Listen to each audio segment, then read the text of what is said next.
In the 2024 Science Festival, which has just passed, 4 mathematicians, who all have popular YouTube channels, came up and did various things. In the order I met them, they are Katie Steckles, Matt Parker, Ben Sparks and Ayliean McDonald. Matt Parker was here doing a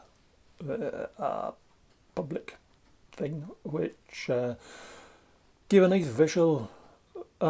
visualization of how the prime factorization of numbers works, involving cardboard boxes, and you could come up and put a prime number in a cardboard box and it fitted into the scheme of things.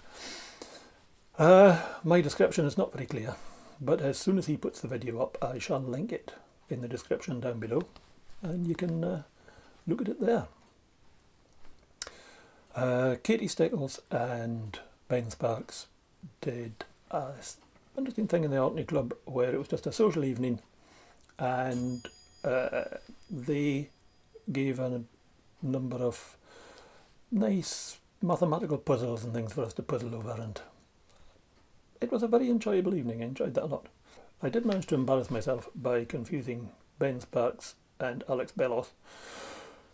Ben fortunately didn't seem that upset by it, but it is still a social gaffe I would rather not have made, so sorry Ben. And Ayliean McDonald was just up helping out and being full of energy. I shall link to all of their YouTube channels down in the description. I shall also link to Numberphile, which is another channel that they all appear at occasionally. I may as well link to Bellos' YouTube channel as well, because I have mentioned him. And that is a group of very nice YouTube channels if you're interested in your recreational mathematics. Quite often they have books out, and Matt Parker has a book out now. It's called Love Triangle, and I can thoroughly recommend it. He's not paying me to say that. In fact, I had to buy the book. But there is one use of triangles which he didn't mention there, which I will show you now. It's how to do 3D photography. Nowadays, if you want to take 3D photographs with your phone, there's an app which will help you do that and pair up your photographs and all that for you. But if you're wanting to use your camera, then you take the 2 photographs, and they'll never be quite square to one another. They'll always be slightly off. So you have to use a bit of trigonometry to set them right. So rather than explain that, we'll take some pictures and I'll show you what I'm talking about. But to take your pictures, stand feet approximately shoulder width apart, stand hip shot in one direction, and then stand hip shot in the other direction. Take both your pictures. Now then, off to the computer to process these. I've loaded my pictures up into PaintShop Pro, which is the graphics package I use. I've got the 2 pictures on separate layers. So here's the left eye, there's the right eye. There are subtle differences, but not so subtle actually. Now I need to select 2 points on the first picture and then select the physical places that are those 2 points again on the second picture. If I go over to these drawers over here, these little twinkly places on that drawer aren't any use, because when I change to the other picture, the twinkles move. That's just a twinkly surface, and it's a different element that'll be bright, so they won't do, they will move. These little bright spots on the door, on the knobs on the drawer, they won't do either, because although when you change back to the other picture they look the same, they will have moved. That reflection, when I move the camera, the reflection will move around the knob slightly, so again they won't be in physically the same place. However, the end of this bit of wood on the chair back here, that's going to be the same bit of wood in both pictures. So this is a piece of string holding the back on, and I'm going to use that. Take something that make me a nice mark. There we are. 431 by 1992.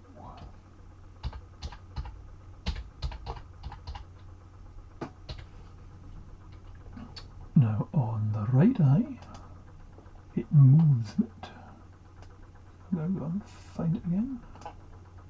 And there it is, that same bright spot I used before.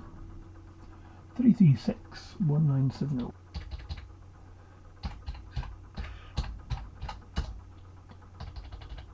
Now we'll zoom back out.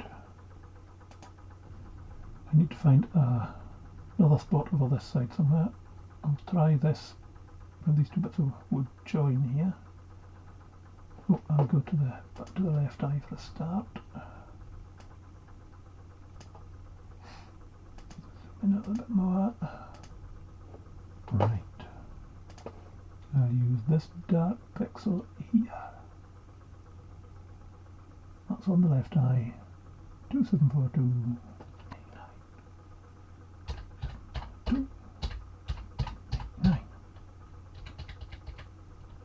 And on the right eye, there's the dark pixel. 27371729.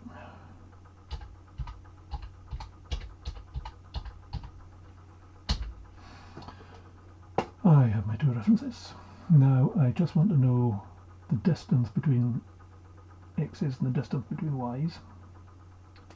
So we shall just label them x, y, and go that equals the big number minus the little number, and that also equals the big number minus the little number. And then we copy that and we put it there, and the sums will be same for the right eye. Right, to illustrate what I'm doing, I'll draw some triangles on the pictures. Bear with me. I've drawn my triangles. So now here is the right eye with the right eye triangle on it. And here is the left eye triangle on it. And as you can see, the lengths of both the parts of the triangle are different, which is fairly obvious because of different photographs. What we want to work out now is the angle of this little end here. So if you remember your SOHCAHTOA, with this angle, this 2401, that's the adjacent, and this 241, that's the opposite. So the tangent of this angle is equal to the opposite of the adjacent. So it's that divided by that. 241 divided by 2401. So the function we want here is, first of all, we want it in degrees because it is automatically calculated in radians. Then the function we want is a tan 2. It takes two inputs, the x input and the y input, and those are the number of degrees for that little angle. So take that and put it there.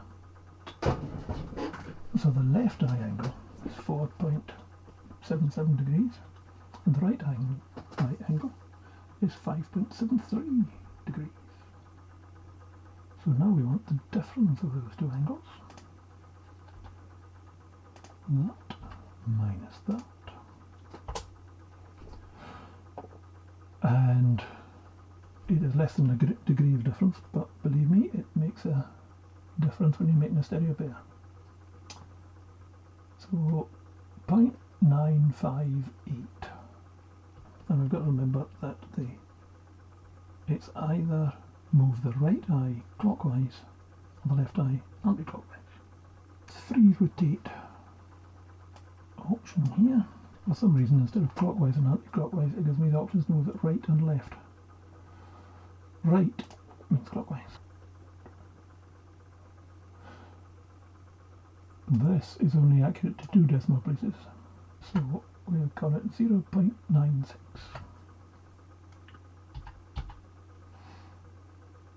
And we don't want to rotate all the layers, we only want to rotate this layer.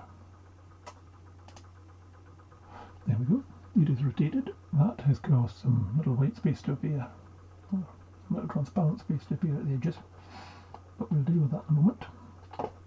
First thing we've got to do is line the 2 pictures up, and we'll line it up somewhere in the middle here.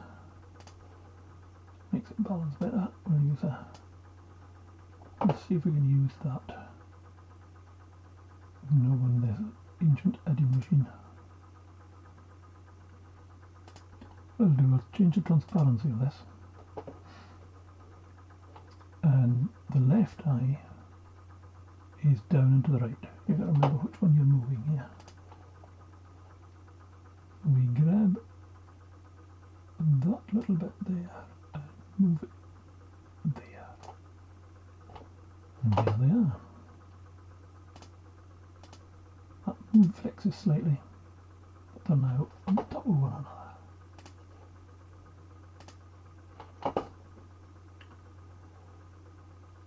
Now this has some gaps around the edge. This one, if we switch that eye off, we'll now have big gaps around its edge.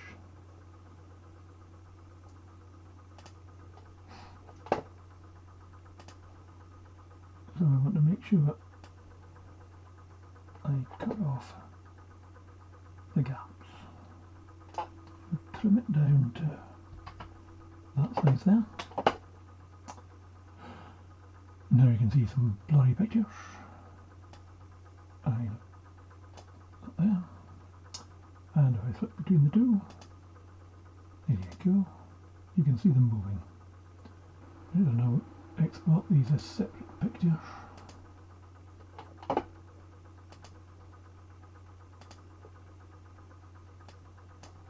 This is the left eye.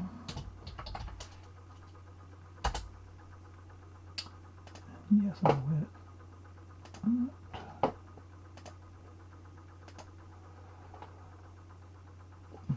This is the right eye.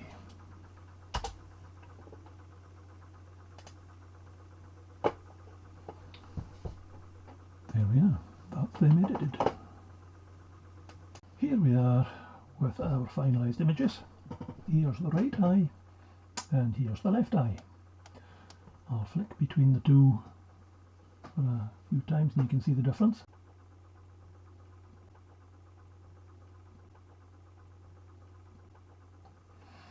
But the difficulty comes when I try to show you the composite 3D image. I could colour them so that they work with the coloured glasses, but I don't know how many of you would have coloured glasses, and I don't know how many of you would have the red cyan ones or the red green ones. But here's a trick I learnt many years ago. If I move the right eye picture to the left here and the left eye picture to the right, I would suggest having the video in full screen to get the best effect. Now if you cross your eyes until both those pictures merge in your vision and wobble your head a bit to level them up, you can then focus on the composite image in front of you and see the 3D effect that way. Pause the video if you want to give this a try. Otherwise, back to me downstairs. There we go. That's how to use trigonometry to help you balance your 3D photographs. If you have enjoyed this video A like, a comment, and or a subscribe would be awfully nice. I shall be back with more videos in due course. But in the meantime, have fun till then.